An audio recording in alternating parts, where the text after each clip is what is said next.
Sculpture Center for coming here on a Friday night and setting all this beautiful space up and really being so supportive of crazy artists' ideas. And thank you for the panel for donating your time, sharing your ideas. This is a State of Truth in Our Culture Today discussion, and I've asked all of these four panelists to be part of the panel because I know them personally, and I saw that they were all working with truth in their own ways. So with that, I would like each of the panel to just say a real brief, if you can, just a few sentences about you, and then we'll get on with the discussion. All right, I'll begin. I'm Lindsay Sinkovich. I've been in the public education sector for the past decade and have really worked with some interesting truths and also have found truth to be very elusive in the public education system. I'm sure we'll speak more to that. My name is Nick Sturm. I am in the Northeast Ohio Master in Fine Arts program in creative writing and poetry. And I have my bachelor's from the University of Akron in history. So I have kind of like a double-edged approach to truth, like from my history background, and then this kind of creative approach to it with poetry. I'm Margot Mills-Stitch, and I've been teaching yoga since '83, teaching meditation since '76, so a long time. I founded Brahmarishi Yoga, named after my teacher, and I teach yoga teachers. And it's a knowledge-based system. The philosophy is important, anatomy is important, social awareness is important. Greg Griffith. I'm a community organizer, a student at Kent, sociology. And a lot more I'm sure that will come out as we do this presentation. I'm also a poet. Hopefully I'll share one poem with you later.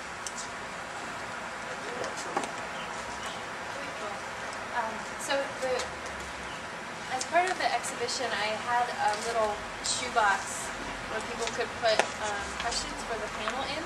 So we'll start out, I'll just ask those questions, and then we'll see where the conversation goes, open it up to questions for you guys. And I think we're on a timer, an hour? Yes. Okay, so I'll watch interviews, watch my watch. I'll watch your watch. Okay, the first question we got was about Plato's allegory of the cave. And the second question we got was kind of like that, so I'll just tie the two together.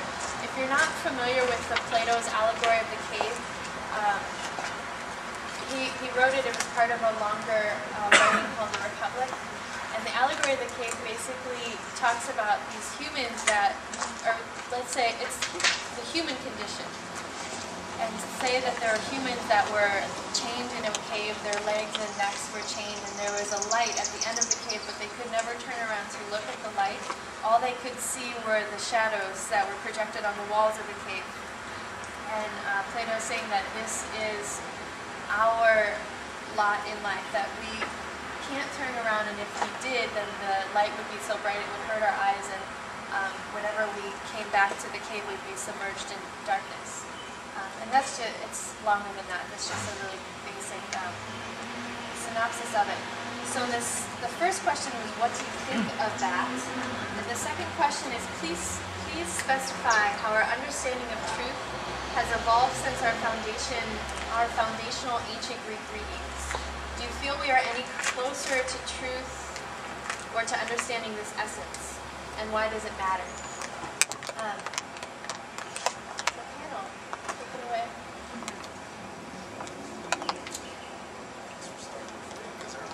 Well, it's kind of more traditional philosophical background.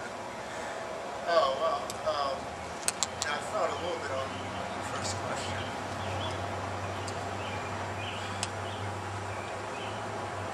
I'm not sure how you want us to do this. Well, I guess it would be up to you. That does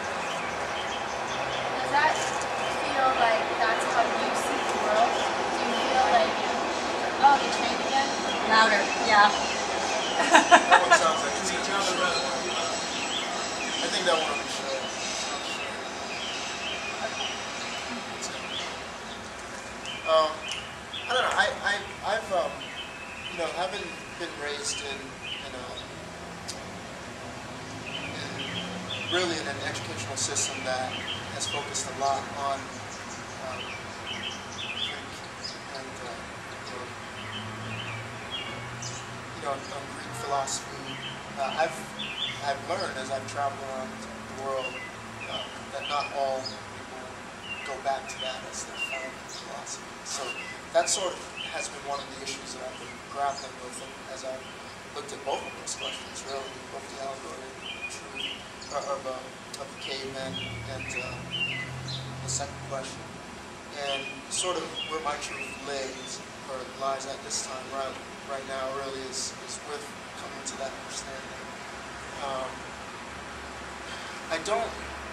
Now, if I just looked at the allegory of the cave, I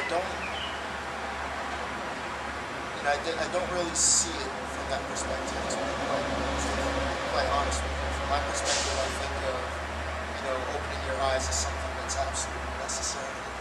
And I think part of that Plato's allegory was, he was saying that, when you did see the light and you went back to the people who hadn't seen the light, they would treat you differently. They would not be accepting of you because you saw that light. And I guess there's some truth to that in the sense that, if you open your eyes to the truth of the world, especially as a political scientist, as someone who studies the world based on politics, based on how we interact with each other. And when I say politics, I don't necessarily mean systemic politics. I'm talking about us politicking, for instance, us interacting with each other. I think it's absolutely necessary to bring truths that you learn, to bring things that you've seen for the first time and you think others need to see back to them, back to folks and really present it. So that's sort of where I stand on that first question.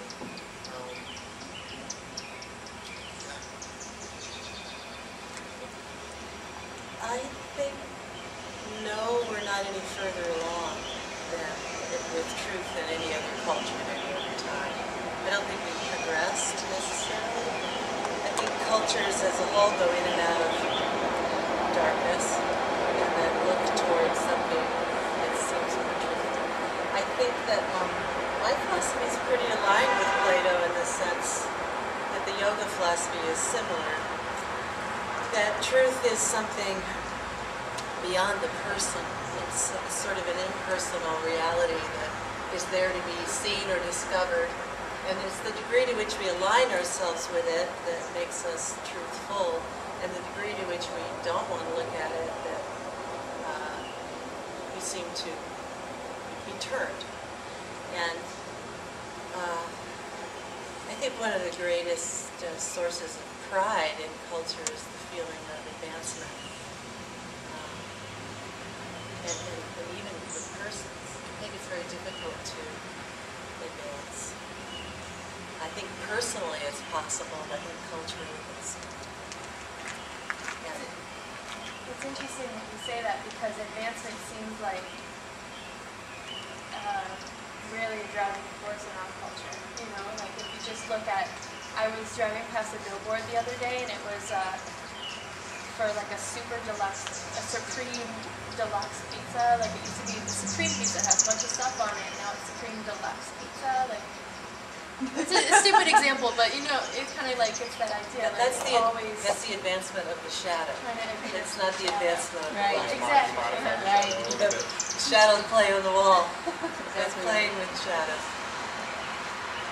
Yeah, I guess with those questions, like I was surprised to see those questions right off the bat, like to have that kind of specific question about Greek philosophy, because it seems to want to base this whole discussion in philosophy, which I don't think was your intention, like on a basic level. I think when we talk about truth, we're trying to talk about something a lot more personal, and there's this kind of like rhetoric associated with philosophy that I think gets away from that like emotional truth that we're all trying to communicate on an everyday level. I guess I'm just not interested in like Greek philosophy. I mean, who is? Is anyone like really interested in Greek philosophy? I don't think anyone is. Really. converging it a little bit.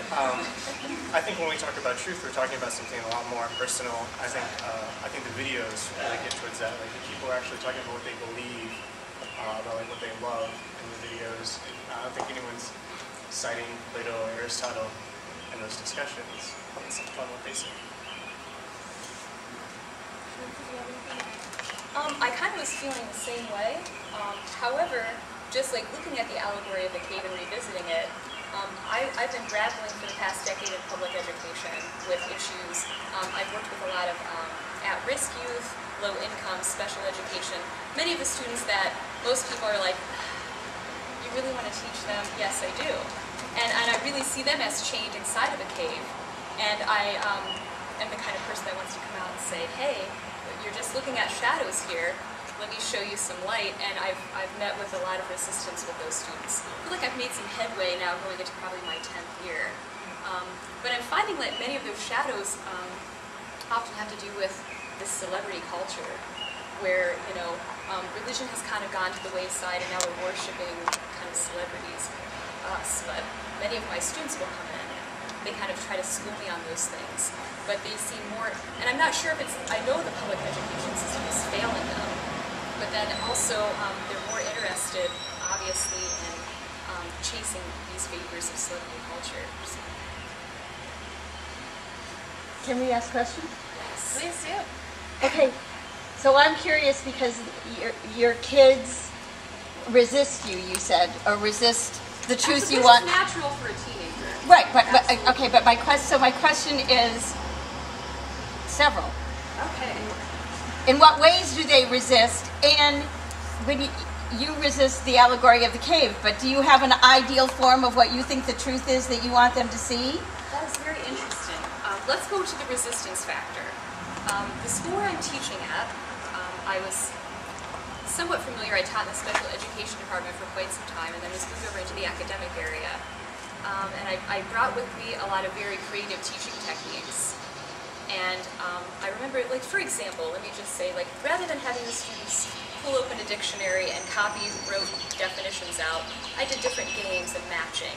I remember, like, the very first day I was so thrilled. This very creative activity. And I come in and I'm like, here we go. And they're like, this is terrible. This sucks. They're like, we just want to, just give us a handout. And they just seem to want to get through this like rote material. So, What they were used to. correct. And because this is what, Yes. So that's where get I'm me to saying, the answer that you want me to get to anyway. Why don't you just tell me what you want me to do and I'll do it. which is my concern as an educator, because problem solving and critical thinking are Lost. like, yeah, it's lost. So, but I still want to ask, so do you have an ideal form that you think is the truth that you want them to? I'm is there a click that when you see a student and he goes, you'll go, I did it, or you found the truth, or? Yeah, you know what? And I think that's very, very complex, and I don't know that I can pin that down. I don't know that I can pin that down with words at this point. I do see a student occasionally with a light bulb. Uh-huh. It's very hard to pin that. It's very hard to pin that down into a lesson plan, a pen and paper. Yeah. I think that's a very good point, because if we use the word truth at all, there's an assumption of some ideal. And the assumption of an ideal that is beyond the individual person. Something that we can share in, that can inspire us, that can be a guiding light for more than just me. And actually that kind of thinking has fallen out of favor almost socially. We're into the authentic and personal. Almost because there's been a breakdown in the collective shared, what Jung would call the numinous, something that holds our ideals collectively.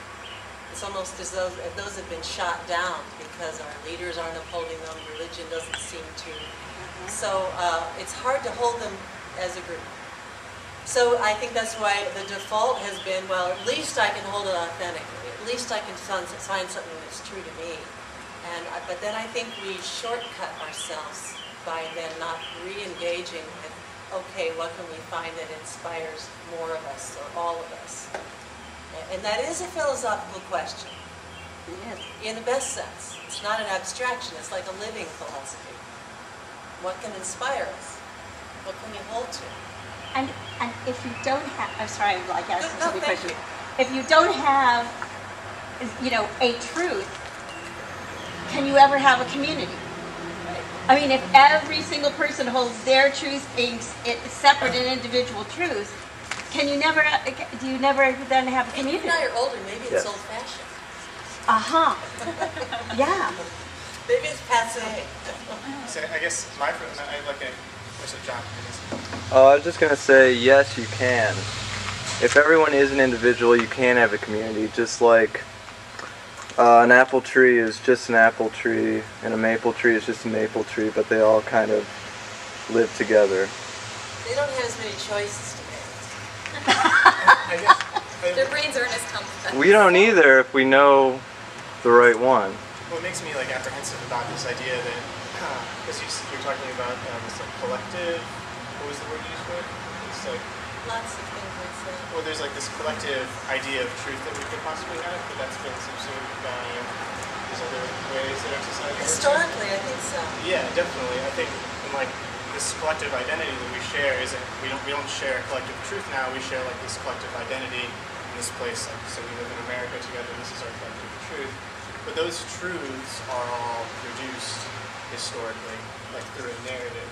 So there's no, if we're living like, I don't know, there's no way that you can exist in a community where you share a collective truth, because that truth is always being reprocessed by the institutions that surround you, by individuals that surround you. So I get really like apprehensive in that moment where there's like a desire for a collective truth, because then I feel like that truth is always going to be controlled by something else. You know? Just like I don't believe so.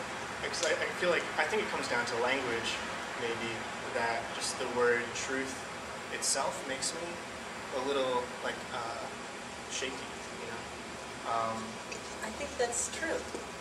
I don't use the word very much because I reserve that word for something that is different. It isn't necessarily personal. The truth that I hold, I consider personal truth an oxymoron. You say, this is my stance, this is my reality, this is my preference, this is what I'm used to, this is my comfort zone, but that's not necessarily truth. That word has a different meaning for some of us. Right. Well, I heard also a lot about control and institutions coming through and making you apprehensive, and I do feel that that is an issue with many of my students. They do feel that they are being controlled to an extent, and I feel they really are, at least in my institution. Yeah, I'm wondering if, I would assume that maybe I'm thinking of truth in your work environment. Yes. Whether you grapple in your teaching with coming to terms with those institutions that marginalize your students, and whether that is kind of a truth that you're trying to get them to realize about, the systems that they're embedded in. Yes, and I feel like I have to be quite subversive with that. And I'm such an advocate of public education, always have been, but just feel like I'm slowly dying and have to kind of like jump ship, although I really don't want to. I mean, that's kind of that's the truth I'm grappling with. Sorry, what means your what is that? That I feel like I cannot reach these students at that medium. I cannot reach students in public institutions and in the public school system, per se, just with what's going on. And I could probably talk for hours on that topic. Maybe afterwards. Yes. Yeah, I think as I listen to this conversation, I find, it's almost as if we're seeking to create a dichotomy between collective and individual. And I don't think that that's absolutely necessary. I do think there needs to be a balance, really, between being individuals within a collective. Otherwise you end up having the extremes of one and the extremes of the other. And I do think, though, that coming from the American perspective, especially coming from the American perspective, we tend to lean more towards a very, very unbalanced individual perspective. And that, to me, is problematic. So, that's a disturbance in my truth. I don't like thinking in absolute truths at all, for sure, but at the same time, for me, it's really hard. Once again, as I tend to think as an internationalist. I tend to collectively, but I also want to have my ability to act individually. And I think there's a certain level of responsibility that comes with that. One thing you said that I really appreciated was that critical thinking is kind of dead in this country. Well, really. I missed that, your last phrase. One you liked about her. I was just reflecting on what she stated about critical thinking being dead. Really, and especially in our education system. We need to get the paddles out. I think beyond the education system, as you look around, outside of circles like these, there's not a lot of critical thinking going on anyway because of mass consumerism. And mass consumerism, if you look at it in this country, pushes individuals further out onto that spectrum of individualism.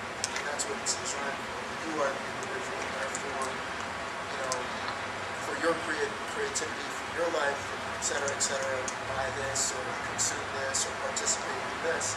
Instead of thinking like, for instance, what your individualism is doing to the collective good. And which in turn then kind of starts to strip away at the possibility of being able to reach an objective truth, or being able to even decipher and unbury what truth really is.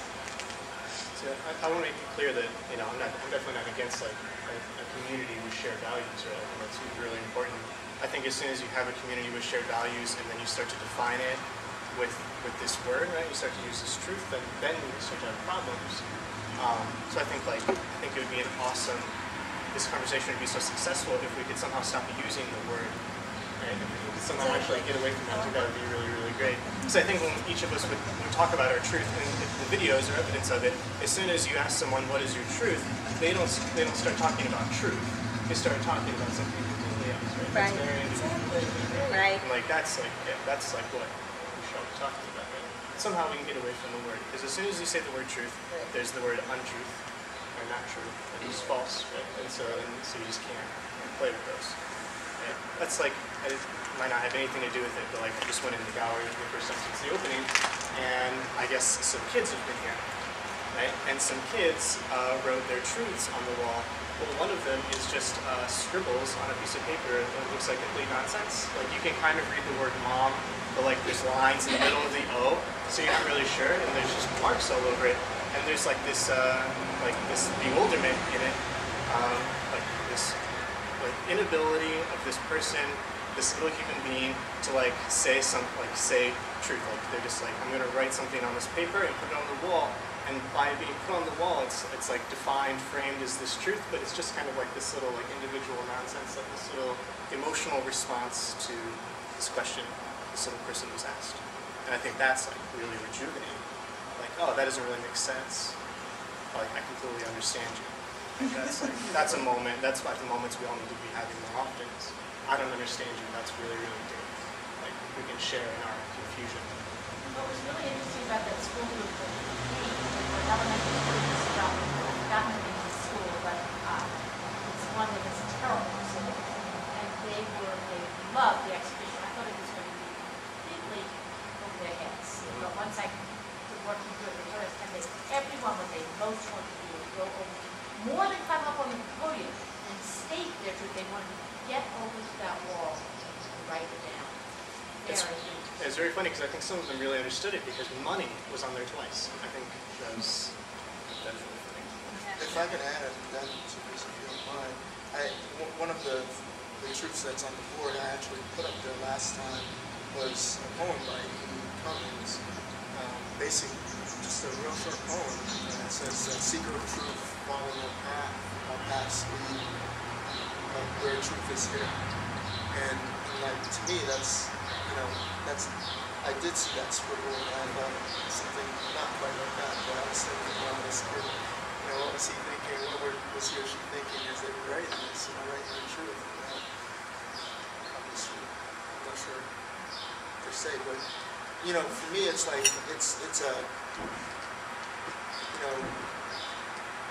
it is a rigid word, and it has a lot behind it just to say it there and state it as truth, because some people want to have a monopoly of truth, and that's a scary thing for me, even I guess that's why that poem has stayed with me for so many years. So I always seem to bring it up when I had that opportunity to put it on the board or promote that.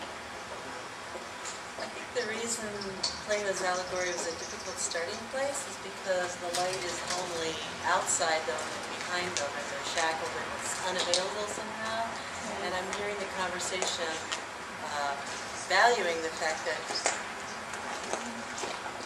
we are connected to it. It isn't outside. That it's present, it's recognizable, we share it, and the divisions are there for discussion, but ultimately there's a lot of shared territory. And what we're seeking becomes inaccessible or somehow becomes accessible. And it is difficult to define what it is, but we know it when we recognize when it's there. Like, you know it's missing. How do you know it's missing? Well, what even is it? But it's missing. And you don't want to call it, you don't want to give it a name so that someone can abuse its power. And, but that abstraction, I just want to go back to the abstraction for a minute. In the tradition I come from, that indefinable thing is named that, and it's not allowed to be defined. It's indescribable. They say it is unspittle defiled. In other words, none of your words that you spit out of your mouth can possibly contain what that truth is. And truth is reserved for that. It's called tat.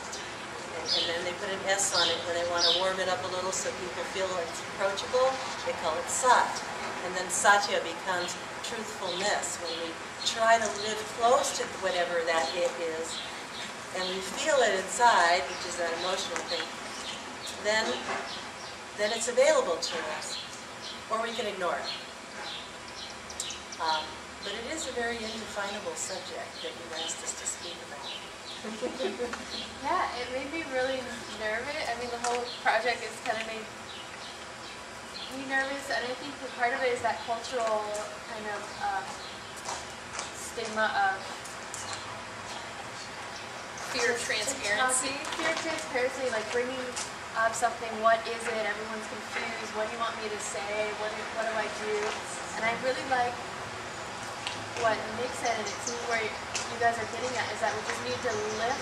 Maybe truth was like a big, and now you're all here, and now we're going to just talk about what we need to say and kind of like figure out our collective confusion.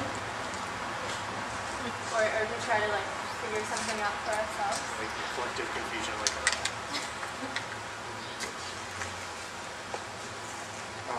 I thought it was funny. Maybe this is worth bringing up. Just like back up my point again that like the language is really important.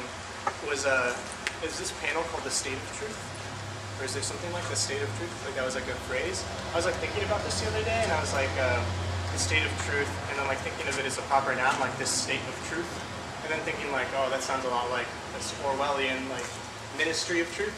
All of a sudden, like the state of truth, this discussion we're having becomes like this state, like which is what every state, every country actually wants to be. Every country wants to be the state of truth. And so there's like a lot of like malleability and usability in that language. So we always have to be so careful that when we use these kind of words, right? And that's why I think it's so important to get away from it. Is because we don't really want to talk about truth. We want to talk about like our passions or our beliefs. So. State of truth is scary. Question. Yeah, this is actually following up on the comment. Because you're all engaged creatively, socially engaged people. I'm wondering if you could say something about what your practice helps you to come to a place where you feel like you're fulfilling what it is you're meant to be, so that truth that connects your sense of destiny to other people. I think for me it's just a process of figuring it out, doing these things, or practicing art. I don't know if it really feels like a destiny or something that I'm like fulfilling. It's just like I don't know how else to figure it out. Then trick all you guys to come here and talk to me about it. I heard another voice. I was just, so doing your art is a way that you feel that you can get closer to something called the truth? I mean, I'm wondering if, I'm trying to see people's names. Okay, if Lindsay, does teaching get you closer to some truth? Does yoga get you closer? I mean, is there something in what you do that is a search for truth? Well, like thinking of having to like define the truth if I had to would be like how what I do brings me closer to what I believe in would just be that I feel like what I'm always trying to do is communicate passion, like in specifically with my writing, but in general just like with a sense of like it's really great that we're here and we have the opportunity to do things together. Like I'm always trying to push that energy towards this like communication of passion, like this excitement when we're all having together doing these things, whether that's poetry, or that's being here right now, or that's being at a show together, or if that's walking along a river together, that I'm always trying to communicate that passion, keep that kind of excitement that we are simply like being together, doing these things, having the opportunity to interact. Could I play off of that? My practice is dispassion. Exactly. That sounds like a very like Victorian sense of the word passion, like crazy. No, I'm serious. I practice dispassion in the sense that I try to find as quiet a place where I can listen as well as I can listen, but there's a little disturbance, so that when I'm in the middle of life, where a lot's going on, that there's some clarity. So I do practice, but I practice many things. I'm a writer, I'm a musician. I consider life practice, but when I'm practicing, not getting in my own way.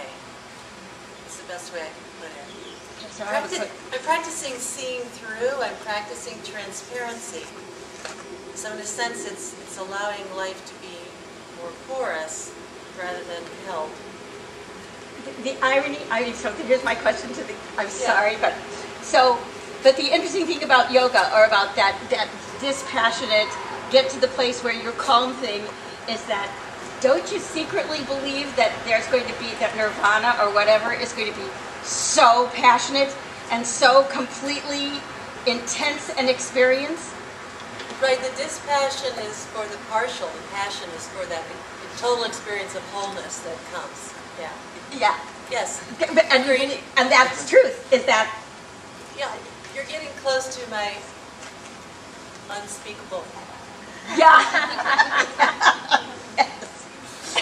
To respond just a tiny bit to your question before you go. I mean, for me in practice, the work that I do is definitely not quiet work, either for me or for the people who I'm working. And so I think the important thing for me is first to do no harm as I'm out there. That's one of my principal truths, or one of the things that I see as I'm traveling the world and doing work that I do. Really just to be humble and call myself back, because there's always an edge, that I can fall off of, or a line that I can cross, and then be doing harm instead of doing good. So first doing harm is my first principle. Yes, if that kind of answers what you're saying. I thought that was much to answer. So let me just take that and run and then try to answer her question as well. I'm going back to the public education system. I also feel part of my motive is to do no harm as well, but I feel like I'm under contract to do harm. And I almost have to be very subversive in it and not do harm. Like I really have to shut the door, turn the music on loud, have my lesson plan posted, and then we're doing something else. So just to answer that, and I feel like it's an opportune time for this discussion and to find some positive changes and to implement more as a collective work. We compare notes. We both try to practice no harm too. I think that's very important. Yeah. But I feel that it's happened with things that I am asked to do, or not asked. I'm not asked. I'm told it's easy to do. Sure. quite fallible. Is it going to get too political if I bring up what's happening now, which is that anyone decided that they state something, or they stated enough publicly with this the truth, even when it is often actually a blatant lie, and that's what started the Romulus project, was the textbook that we decided to move Jefferson out of the history books. And I know this is not a new thing, it's happened with many dictatorships always, but it's now happening in this country, which is supposed to be a democracy. And I find that very frightening. Does anybody have any opinions about that? And then nobody stands up and says, that's just a lie. I mean, it just gets reported in the newspaper as though there's no accountability. Even the media takes no accountability. Well, coming from a history background, I mean, everyone probably knows this already, but I mean, we've never actually had a democracy, right? It's always these kind of like allusions in history to the narrative have always been happening since the very beginning. So, I mean, there's definitely nothing new about this thing with Thomas Jefferson being removed from the history books in Texas. I mean, that's been happening every day in this country since there was even an idea of a country. So that's why it's hard to get behind an idea that there even is going to be a truth, because it's always being altered, it's always being used. You know, it's very fragile. Those things are so fragile. So. And when you add power to the mix, when you have people, when something, you know, you're formulating a sense of the world, you know, as you're in it, and then you have power and people in power who know exactly how to manipulate that very, like, thing in the person that's going to draw them to something, it's really dangerous. And it is really interesting how it is so, the accountability is not there. And it's just, I was speaking with a philosopher. I'm an artist, a visual artist, so I'm not really good with putting my thoughts or perceptions into words, so I'm going to use his from our conversation that we had. And he was talking about truth being, the meaning of truth, kind of what we were talking about earlier, instead of being something that is true, like this is true, we can test it all these different ways and then it's true. But instead, truth is kind of something that's self-gratifying, like my truth is my wish, my truth is something that I would like to see, or like you said, if I say it enough, then it will happen because I'm in a position for it to happen because I have control over all these things. So it's really interesting, or that's what is really interesting about the topic of truth to me, just the different, and I don't know if anyone would say truth is meaningless to them or they don't care about truth, but it's like how you care about it is really interesting when it all comes together. Yes, Hal? I was just thinking how much easier it is to talk about what's not true. It's true. And like anything that I consider to be my truth, I would say is probably a lie. Yes. And I didn't hear what you said. I'm saying anything that I would consider to be my truth is probably a lie. And I think that it's interesting to me how long this conversation could go on without mentioning God. Yes. And we're terrified to bring up that word. Because what if we were to exchange the word truth with the word God? I mean, Margot almost said it, but she said it's beyond speaking. Yeah, yeah. So, these are all just interesting. It's a great conversation. So, I mean, the idea that you could replace the word with something else is really interesting, I think. Because that means you could technically replace it with anything. It doesn't have to be God. It doesn't have to be some supreme equivalence. You know, there's a lot of things you could say that would be on the same level. Like Margot had said, my comfort zone, when you were saying earlier, my wish, this is my perspective, my goal. Assumption, my stance, my platform, my reality. Yeah. There's like this interchangeability. I think I never use the word truth, except when it's something close to what Hal said. I can't say that. Because I don't think of truth as, I think of truth as something that could be steady and everything fluctuates. And how I feel fluctuates. Like I could tell what I think is my truth and it would be different tomorrow, it just would be. And so, be honest with me. And so we are, but then tomorrow it shifted a little. I think history is revised as soon as it's written. Yes. There's no, revisionist history is another redundancy. So is that part of the tradition? What's at the root of Yes, that? because we're summarizing. And then I'll read about another culture's history, and I don't understand what they're saying about themselves. I don't even know what we're saying about us. We do leave an awful lot of stuff out.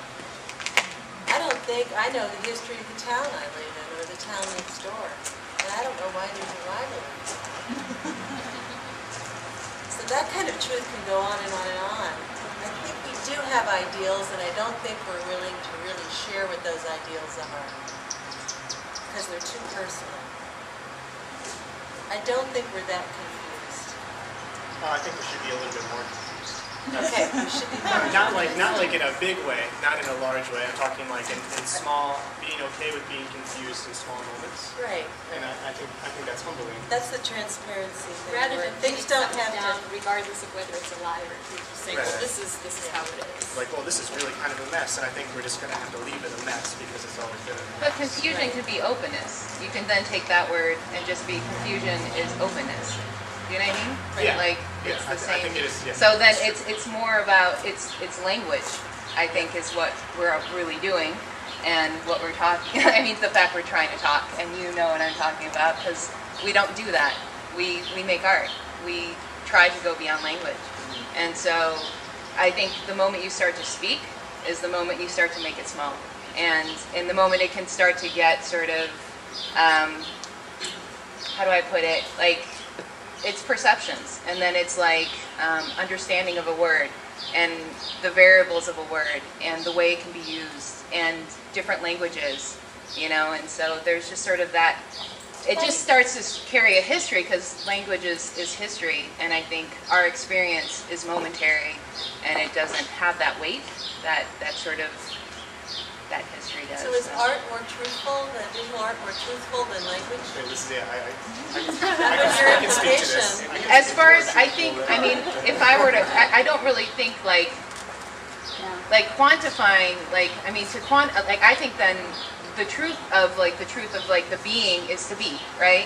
And then there's the want to express, the want to like do something to signify the self, and to sort of like share the self in relation to the other. So I don't know, I think that's when we start to come up with ways to do it. And so I think that there are some ways that are more beyond sort of like a singular sense, that are sort of like reach all the senses. And I think like music is one of those that kind of are more universal. I think art can be, but I don't think not right now. Because I think that there are lots of ways that it's supposed to look and be and feel and talk about certain things, and don't ever talk about that, you know, kind of thing.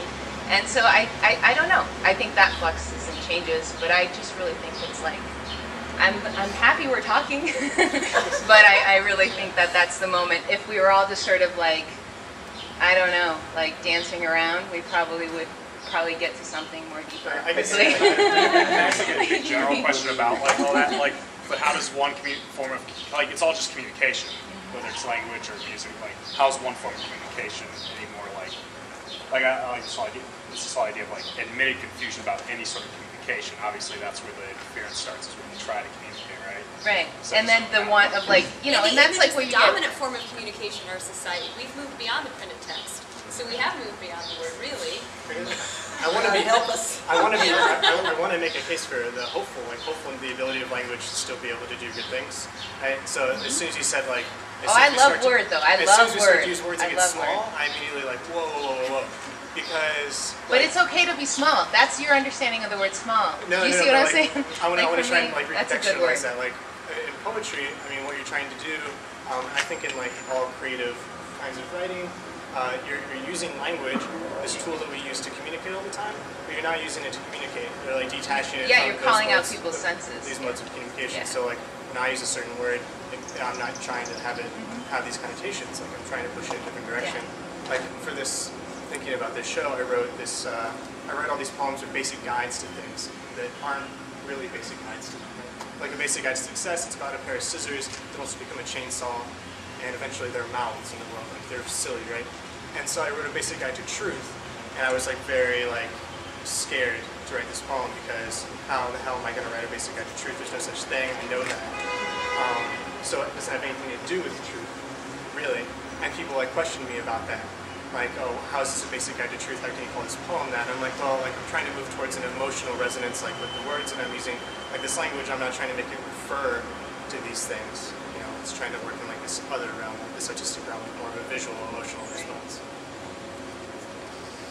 I was going to say, I think I worry some that, as we get into discussions like this, beyond this group, but especially now in this group, we sink too far into the philosophical aspects of it. Sometimes you can't forget, that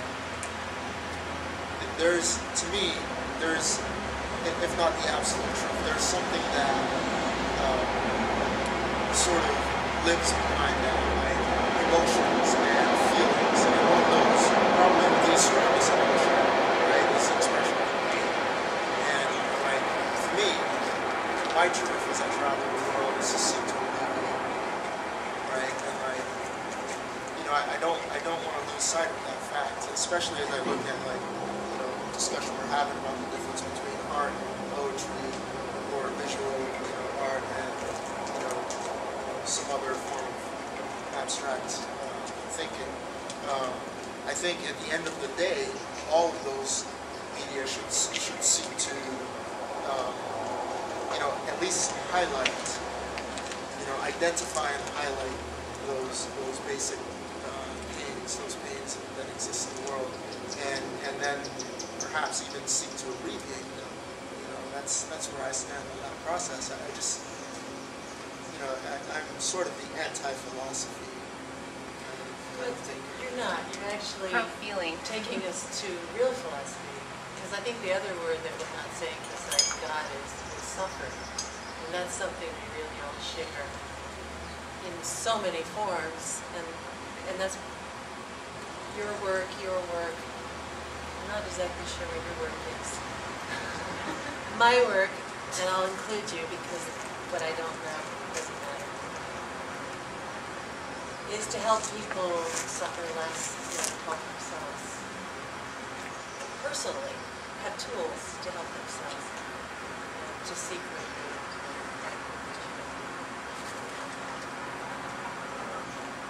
For me, art represents, basically, it depends on experience. I think different classes, ethnicities, means different things, trying to evolve traditions. I think first art side in terms of how it is applied. And Bruce Hills, it has to have be intersectional lines in terms of then we try to have ways sexual orientation. So I think art means many different things, depending on what your prison is or what type of existential is. But I find out that culturally specific in terms of development and understanding how to be protected by control for that particular entity. So I think oftentimes it becomes static in the news. Art in terms of people's existential or being. My thing is people turn all social places to move beyond machines so I can place a greater reference of why I'm there in terms of how I engage with your prison. Oftentimes I find it intimidating. Could you talk louder? Oftentimes I find it intimidating in terms of respect. Intimidating usually based on where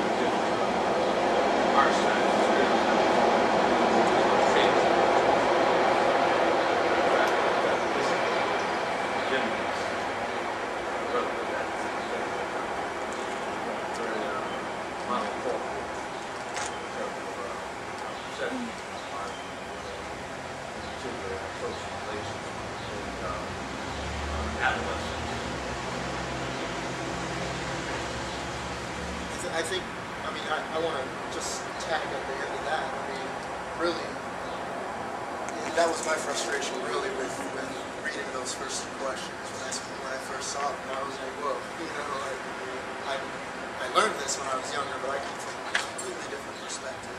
And it's sort of, you know, not something you did intentionally, but I think it's just really something that's put out there in society, you know, that we have to think from that sort of cultural hegemony, you know, think from this perspective of, like, first of all, like Greek, you know, philosophy. You know, pretty much all through our language we can see the influences of you know, Greek philosophy. And really history is written in that way, you know, to represent that. So that, I think you make a really good point in putting out there that, you know, art, culture in general really does, its relevance depends largely where you're coming from, and like whose perspective is being forced on you, or whose perspective you're being socialized into. Cartographic and ethnographic interpretation. And what I find out is passive aggressive or projection around photographies and ethnography relative to prisons and implications. I'm gonna have to call time. We could talk all night, but it's been an hour and some change. So thanks for coming, everyone. I hope that the thoughts still go on and on and on. And as frustrating as those first two questions were, we spent the whole hour talking about them. Yeah. Is it open now? Yeah. I just wanted to